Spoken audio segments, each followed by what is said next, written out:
The classic American arcade has all but fallen into obscurity in the year 2019. You can still find the occasional one here and there, usually on the side of a highway, 10 miles away from downtown, or in the remnants of a circuit city, but it's a rarity these days. Long gone is the era of people crowding a diner for the latest pinball machine, or mall goths swarming the DDR cabinets looking like a boss fight from Kingdom Hearts. I might have missed the primetime quarter-munching heyday of the Pac-Mans, Donkey Kongs, and Jousts due to being dead at the time, but when I was old enough to get gaming, it was all about the bowling alley, the malls, the early Chuck E. Cheeses, and when they decided to reskin Rockafire Explosion, good God. The transition from the 80s to 90s had a dramatic shift, and not just the quality and quantity of games coming out, but also the style of them. Gone were the icky 80s cabinets that made you take turns with your friends, and in were 4-player beat-em-ups, one-on-one fighting games, and the light gun. 3 of the major staples from the era. Also, the whole 3D thing. Staying ahead of the console curve, arcades were still years above what your Super Nintendos and Sega Genesis could handle. The console port wasn't quite as bad as Pac-Man on the Atari 2600, but you knew. Arcades nowadays, though, are just like, hey, look, it's Flappy Bird. Sick. Better earn some tickets so you can get that Wii U that's been in there for 5 years! So yo, it's Austin, and today I'm gonna be talking about some classic 90s arcade staples. Games that, if I'm correct, might still be at your bowling alley. I'm gonna go check. Okay, so that got a little less than I thought, but we do got air hockey and Big Buck Safari. Everybody knows that one, right? Also Aliens. Hi. Now, I wasn't alive back then, but I think all it takes is one good eye to know that prior to the 90s, fighting games kinda sucked. The genre was still a baby at this point and consisted mostly of janky fighters lacking any fluid combos that more closely resembled Nidhogg than what these games would become. Like Karate Champ, Yi Ar Kung Fu, or Championship Boxing. You know, classics, like the original Street Fighter. Yeah, you could play this like a normal game, or you could seek out the pressure-sensitive punch button cabinets like a real gamer and play it as intended. Just as intended. But when Street Fighter 2 popped onto the scene in 1991, people were like, oh, okay, now this is fighting games. I think it goes without saying that Street Fighter 2 reinvented the entire genre to be something fun and competitive. Prior to this, a lot of competition in gaming was high scores or faking world records and speedruns. So now we had our hands on something completely different. Health bars, unique characters, 6-button attack variants, and command inputs difficult enough to make a Smash player mad. Street Fighter 2 was and still is to this day a fun-ass fighting game that sure did get a lot of different iterations. Championship Edition, Turbo Hyper Fighting, the new Challenger, Super Turbo, Hyper Street Fighter 2, and whatever this is. However, with the extreme success of it came imitators and an entire genre of people trying to get in on the action. To various quality. Easily the most notable, Mortal Kombat hit the arcades a year later and brought forth my favorite cliche from the era, the digitized actor. Oh, also, it was like extremely violent or something, and is like one of the main reasons the ESRB had to be formed, but whatever. Hey, look, fatalities, yay! Mortal Kombat brought out a competitive spirit more cutthroat than Street Fighter, with people trying to figure out how to humiliate their friends by ripping their spines out of their feet or however bodies work. I was never the biggest Mortal Kombat guy, but I think it's because I always thought those kids smelled funny.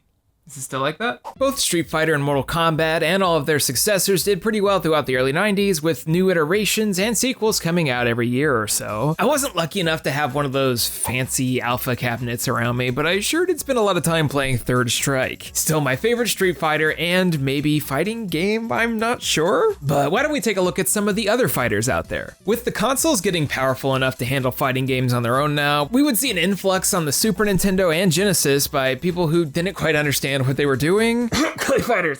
And that's not to say we didn't see a bunch of arcade games too. Japanese markets embraced the genre a lot harder than the States, seeing arcade releases of games like Darkstalkers and JoJo's Bizarre Adventure. Although I will say, both of those games got nothing on Mace the Dark Age. Oh, sorry. I meant to say Primal Rage.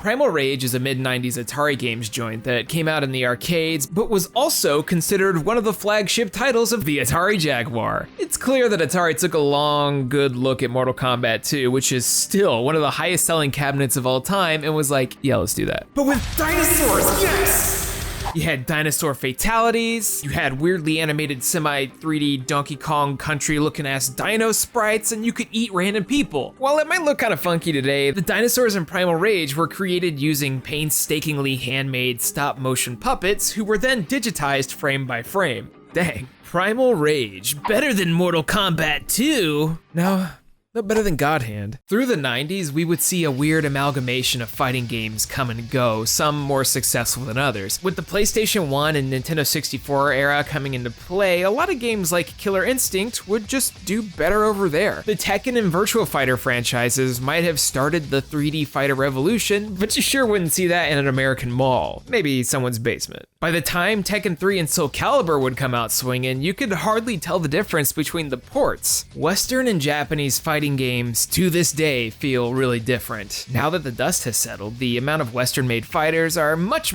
lower in numbers, with NetherRealm Studio being pretty much the only AAA studio at it these days. In all of those games, of course, without an arcade release, unless you count the port of the mobile game. However, there's nothing quite like the mid-90s Mortal Kombat clone. If you've never played Blood Warrior, the one time a Japanese dev made an MK clone, please, for the love of life itself, go play Blood Warrior. What? Oh my god. Also, no, I did not forget about SNK. Let's talk about SNK. In what world could I forget about Terry Bogard, the man with the best move in all video games? He comes from a little fighter known as Fatal Fury King of Fighters, which was one of SNK's many fighting games. For those who aren't familiar, SNK is an acronym for Shin Nihon Kikaku, and they're a game publisher and developer who at one point decided to try their hands in the hardware business. Sure, it's a twinkle in a young gamer's eye at this point, but back in the 90s, if you didn't have a Neo Geo MVS arcade cabinet at your local place, was it even a real arcade? These things were built to run these big bad boys, allowing a real consumer-friendly alternative to buying a new Street Fighter II cabinet every 8 months. And it doesn't help that SNK had the games. There's a bunch of machine variations, but the owners would slap in a cartridge or 6, a little insert on the top of the cab so you knew what was in there, and you could just switch between the games with the press of a button. Most of the games would launch with a tutorial explaining how to use the 4 face buttons, a rarity and a blessing for those of us who wanted to just try something or, wanted to learn. So if you wanted those 2D fighters, it was practically heaven. You got your Fatal Furies, Samurai Showdowns, the Art of Fightingses, some Kings of the Fighters, and one of the GOATs, Garou Mark of the Wolves. It's so good. It's so good. SNK's reputation with fighting games was something that was held in high regard back in the day, but some of my favorite memories are some of their other games. Have you ever played Puzzle Bobble 1 or 2? I feel like everyone has seen this one. You might recognize Bub and Bob here from the arcade and NES game Bubble Bobble. With Puzzle Bobble, they decided to mosey on over to a better video game. Although you might know it in the States as its way inferior name, Bust a Move. Yeah, remember that PS2 game with the giant baby head? Yeah, that'll sell, okay. Confession time, Puzzle Bobble's kind of my shit. Yeah, it's just match 3, and it's like reverse Tetris in a lot of ways, but man, is this one fun to play. Too bad the developer, Taito, doesn't seem too interested in making a new game, and instead just gives us some Switch Bubble Bobble thing.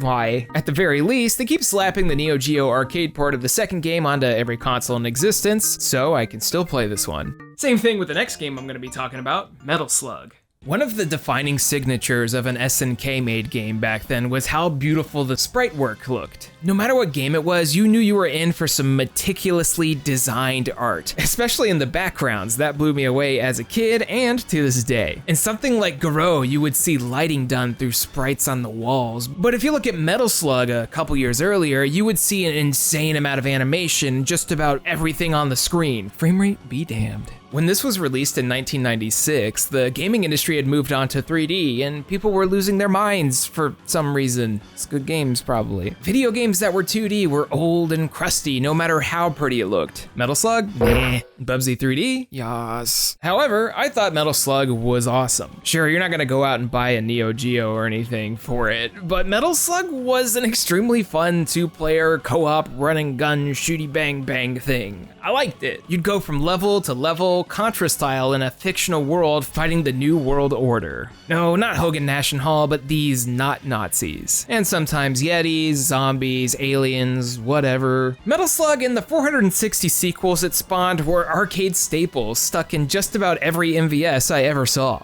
Still to this day, I remember sitting in the food court, shoving some Sbarro's pizza down my gullet and hearing the sounds of 100 not Nazi deaths and Rocket Lounge Chair resonating from the arcade down the hall as closing time began to play on the speakers. As I stepped outside the mini mall carrying a rat trap I purchased, from Beast Wars, sometimes a winter breeze would hit my face and, oh man, to be young again with my flat top. I think I'm gonna write a book, Ready Player 2. Somebody's gotta do it.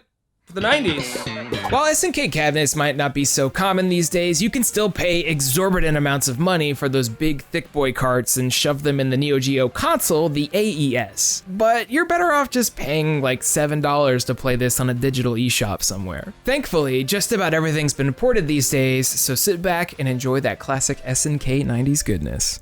SNK was never on the bleeding edge of technology, but they did their thing extremely well. However, next we're going to be talking about the biggest fad from the era, the light gun.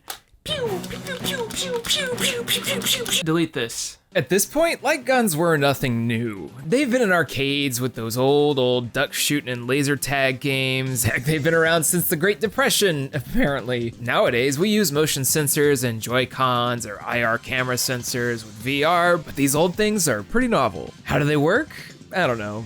Light or something. What really matters here is the games. The 80s had a handful of them, a lot of them on the consoles at the time with the NES Zapper or the lesser used Light Phaser. Most of these were pretty simple, used a static screen or scrolled left to right as targets or dudes would pop up for you to blast away. But when the 90s rolled around, things started to get a little ridiculous. With better graphics became more absurd concepts, like Police Trainer. That's absurd, right? A quarter munching exam video game where it would be like, are you cool enough to be a cop? Try our test. But surely not a single institution in the world would accept this as training. There's also Konami's Lethal Enforcer series. That time they decided to bring FMV and digitized actors into the light gun world. Can you believe at one point that this was an extremely hot topic of controversy? It comes with a special piece of hardware, an oversized handgun called the Justifier. Ban it, ban it, ban it, ban it, ban it! There's so many light gun games that we could talk about them forever. Namco's Time Crisis series went well into the 2000s, and the second is probably the most memorable light gun game out there. Not only did the GunCon variants it had recoil every time you would click the trigger, but you also had a foot pedal you could press on to come out of cover and reload with. It added a sense of physicality that's pretty hard to replicate with a console game.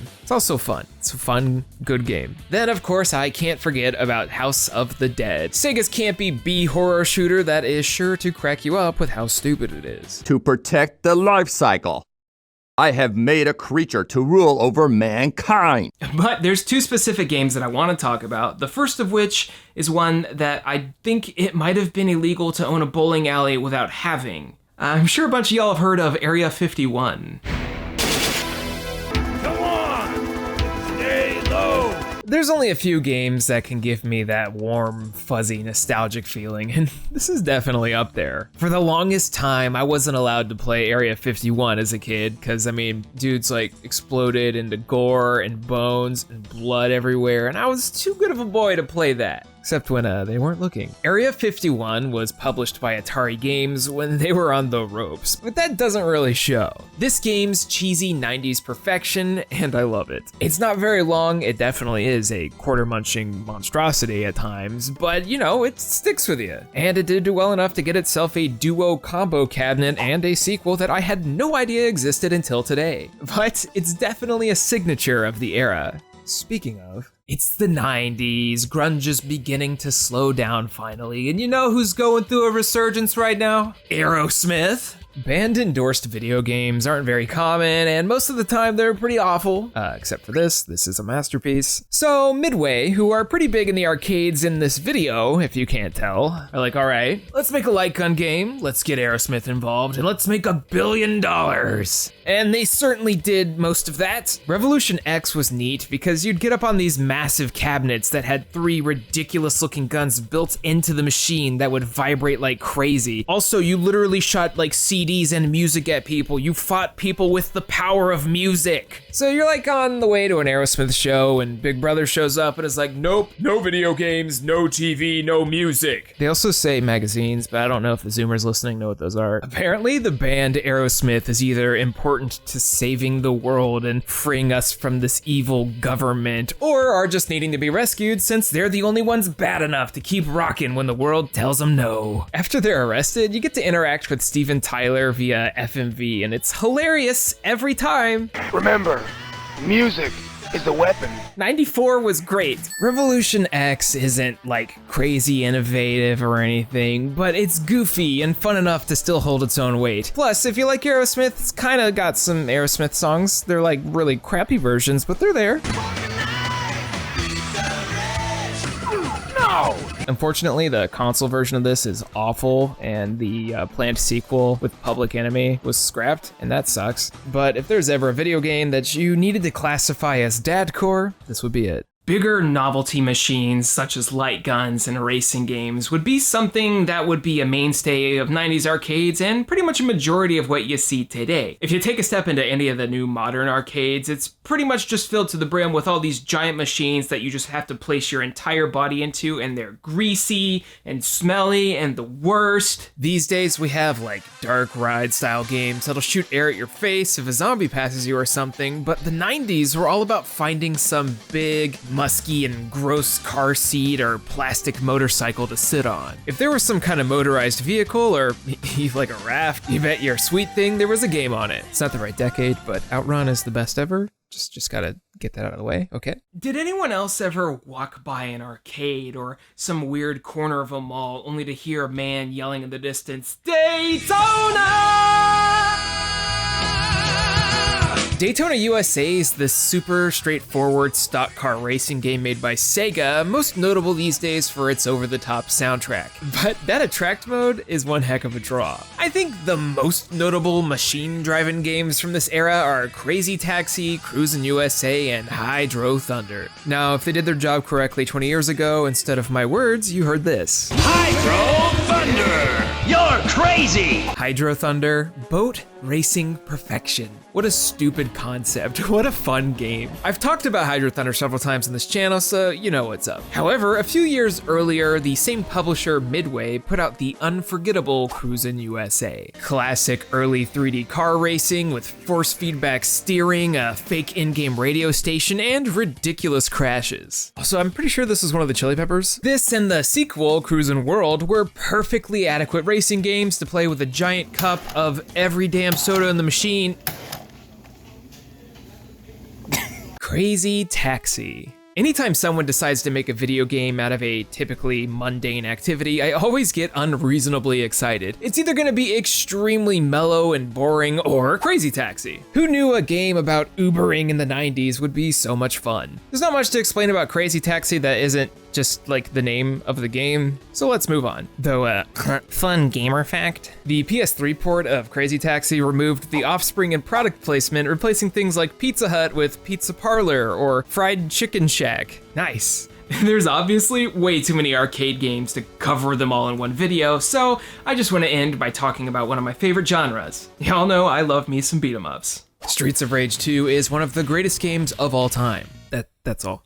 Okay, we'll talk about a few more. The beat 'em up has its roots in popular games like Double Dragon and River City Ransom. While there were arcade versions of some of these games, they definitely had the most success and mainstay appeal on consoles. Everyone remembers the Teenage Mutant Ninja Turtle beat 'em ups from this time. The NES version was a pretty decent arcade port, and Turtles in Time is an all-time classic. However, beat 'em ups are notorious for sucking money out of you. Things begin easy enough, you're like, wow, Rocksteady sure is easy. And then Krang just like shoves your face in the dirt and it's like, give me money, kid. But you're already near the end of the game, so you might as well pop one in. I've got a love-hate relationship with the genre, as my favorite games relied more on skill than anything else. And the arcade variants were mean. But that doesn't really mean anything when you got a fistful of quarters and a giant turtle surfing through a time portal. AKA the actual coolest thing. There are countless beat 'em ups we could talk about. Capcom and Konami pushed those things through the gate faster than Buckethead makes albums. Considering it's kind of a hard genre to mess up, most of them were pretty good too. Who could forget the ridiculous semi-RPG Dungeons & Dragons Shadow over Mystara, or the loud roar of Colossus in the X-Men game, which still to this day echoes through the halls of MagFest to everyone not attending's dismay. So let's take a look at two of the more interesting cabinets. The first up is the Simpsons Arcade, like I wasn't gonna talk about Simpsons Arcade. If you ever ask anyone what they think a good licensed game is, the Simpsons Arcade is usually one of the first ones that comes to mind. And for good reason. This game's not just a classic, but kind of a crazy thing to exist at all. Everyone knows The Simpsons, I'm literally gonna skip that part, but barely 2 years into the show existing, a Japanese studio at Konami made it an arcade game. Despite being one of the largest things in American media at the time, I guess no Western developers hopped on it. It's surprising considering Acclaim was releasing console games left and right with Bart Simpson not having a cow slapped all over it. But the game that came out of this is, well, a quarter munching beat 'em up, but a pretty good one. Somehow they actually managed to capture the spirit of The Simpsons. See, look, Smithers is kidnapping babies and throwing bombs around, and Lisa's sitting around telling everyone to embrace nothingness. Classic. This one's fun because you can combine forces with your friends to do big dumb combo attacks. There's silly mashy mini games between a few of the levels, and there's just Simpsons references all over the place. You know it's pretty early into the show too, considering Sideshow Bob is just out and about. So what's the geography here? Because you get into Moe's Tavern by taking a secret elevator shaft down a mountain above a graveyard above another mountain. Video games are dumb. The final confrontation against Mr. Burns is the ultimate quarter sucker, but this is the closest we're gonna get to a Wolfenstein Simpsons crossover, so I'll take it. I was one of the lucky ones who picked up the PS3 and 360 port of this when it was available digitally for a short while, but these days, there's literally no way to buy this. A lot of games from this era are strange licensed titles that are being slowly erased from history due to the inability to play them at all. Like, please, someone, some copyright holder, please let me buy Alien vs. Predator. I am willing to give you money. But I think the most interesting beat 'em up from this era has to be the first 3D one. There weren't many of them, but they did exist. Die Hard Arcade. Yeah, based off the movie. Anytime I see one of these dang old machines, I always have a big laugh. How is this related to the Bruce Willis movie? Why is it a beat 'em up? Why did Sega do this? And why is it so much fun? Probably because it's not actually Die Hard. What? I'm not sure how this happened in the middle of the late 90s, years after the latest Die Hard came out, and 10 years before the next one. But this is actually a game called Dynamite Deca. I guess Sega had zero faith in this thing making any sales in the Saturn in the States, which was already a disaster over here, so they teamed up with Fox, slapped not Bruce Willis in there, and called it a day. But license or not, Die Hard Deca's pretty good, which is impressive since it was the first 3D one. You go level to level with a friend if you want, picking up items and trying not to accidentally blow each other up. Between levels, you'll usually have a quick time event, which is easy enough, and also pretty entertaining to look at, especially if you fail. Die Hard Arcade is basically the punching equivalent to House of the Dead, and that's pretty much exactly what it needed to be. It even does the classic Double Dragon thing, where the president's daughter, this small child, makes you fight to the death. Why are we listening to her? You could push her over. This battle goes on until somebody runs out of quarters, so basically, this was the first pay-to-win game, you're welcome. There's actually a Dreamcast sequel called Dynamite Cop. Yeah, they left Brucey McLean at the door this time. And then there's an arcade-only sequel to that called Asian Dynamite, and I'm just gonna leave it there.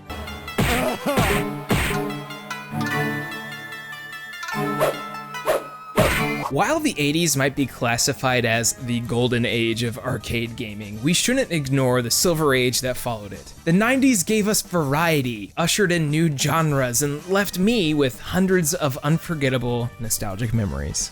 Maybe 10 years from now, some Zoomer's gonna make a video essay about how the Flappy Bird arcade cabinet from his local Dave & Buster's saved his life or something, but until then, I must depart. For now, I will leave you.